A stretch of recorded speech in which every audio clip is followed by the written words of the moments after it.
Thanks for joining us for the 2020 Girl Scouts Love State Parks. My name is Carrie Ruth. And I'm Sammy Evans, the naturalist here at Natural Bridge State Resort Park in Slade, Kentucky. And we just wanted to welcome you today and share some important information with you about Leave No Trace and how you can respectfully enjoy the outdoors. And since we're standing 6 feet apart, we thought it would be nice to also mention the reason we're doing this virtually for you is because of COVID-19. So we want to remind you to please use proper social distancing and follow safety procedures during the pandemic so we can all enjoy the outdoors safely. So Sammy, could you tell us a little bit about the Leave No Trace principles? Why are they important? Yeah, so there's 7 main Leave No Trace principles, and their main function is to help us and other visitors just enjoy the park while they're here, but in a respectful manner so we don't harm wildlife or other natural resources. Great. So I'm going to just go over the principles, and if you don't mind, would you go into some detail how I can use those when I'm out in nature? Great. For sure. So the first principle of Leave No Trace is plan ahead and prepare. Why is that so important? So plan ahead and prepare is really important because no matter where you're going, wherever your trip is for however long, you need to prepare for the worst and hope for the best. So that means taking all your maps, taking enough water. If you have children with you, bringing all those snacks for them. You just always want to be ready for any situation to come your way. That sounds smart, especially with kids, being a mother. Definitely. Definitely. All right, what about number 2, which is? Travel and camp on durable surfaces. What is a durable surface? So and what does that mean? A durable surface, there's actually a few different durable surfaces. So this pavement, gravel here that we're on today is a durable surface. Snow is a durable surface. Gravel is a durable surface. And what durable means is like tough enough to withstand like the pressure that you're putting on it with your tent and all the people that are going to be around you. So a non-durable surface would be like very soft kind of soil that is going to really erode away when you kind of step on it. That makes sense. And also probably plants and vegetation plants too. and vegetation. Yeah, because if I put my tent down on them or sat down to have my picnic, you're going to crush them. Yeah, it's going to leave a mark. Wonderful. All right, so number 3, dispose of waste properly. Yes, so this also does include our human waste. So most parks here at the park anyway, we do have restrooms available for people, but if you're backcountry camping, you need to figure out a way to dispose of your human waste properly. That would be digging a cat hole. But also this means disposing of just your daily trash, your food garbage, your dishwater, all the stuff that you use on a daily basis that once you're done with, you don't need it.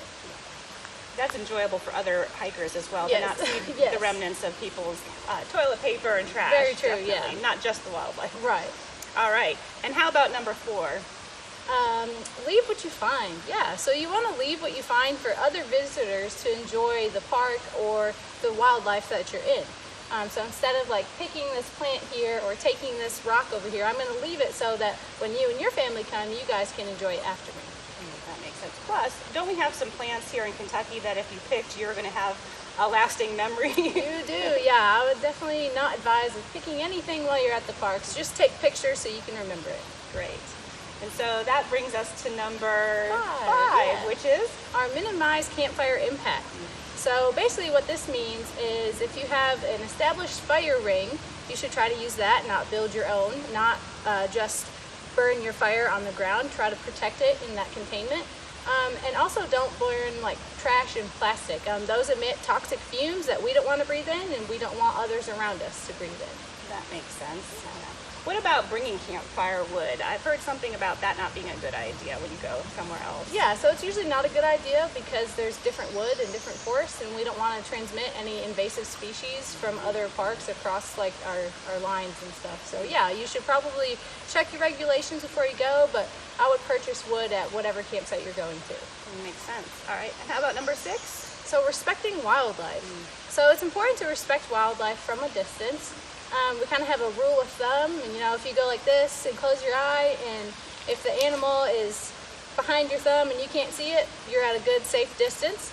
So this is important just because we are in animals' habitat while we're outdoors, and we don't want to scare them off and we don't want to harm them as well. So it's important to just respect them at a safe distance. That's really smart. I like that trick. Thank you. Yeah. What about how can we do that if we're eating and whatnot? How can we protect wildlife with our food? Yeah, so you can protect them with your food by simply just not feeding them. Once animals have human food, then they tend to come back into the same place, which isn't good for them.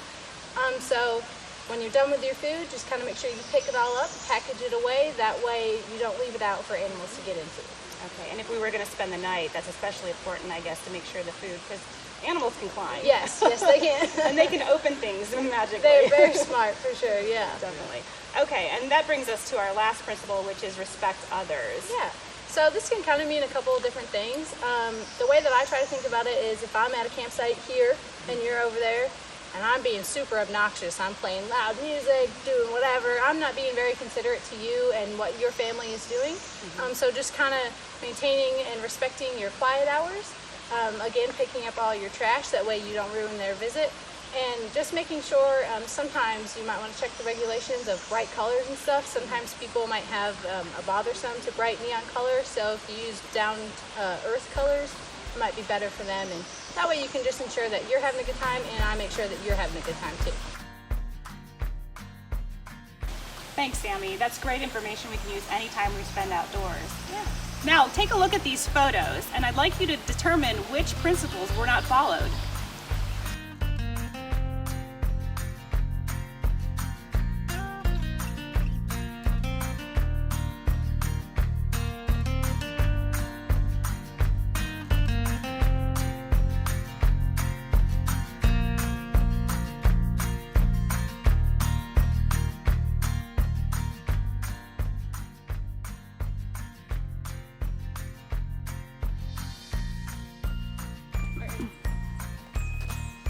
Yeah, I know.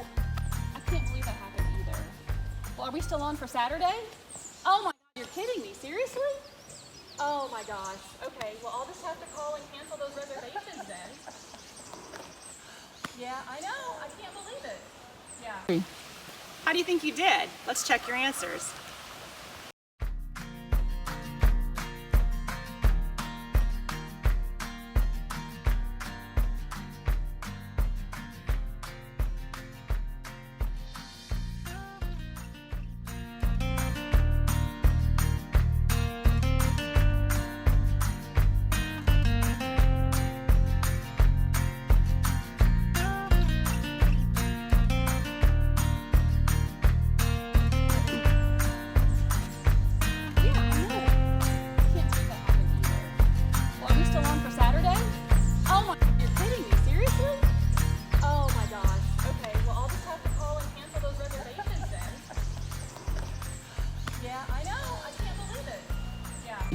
So now that you have a better understanding of those 7 Leave No Trace principles, how would you do it differently and set up your campsite to ensure outdoor safety? Thank you guys for checking out this video with us, and we hope you guys have learned a little bit about Leave No Trace so your next camping trip can be super fun and you can enjoy the outdoors in a respectful way. Thanks guys!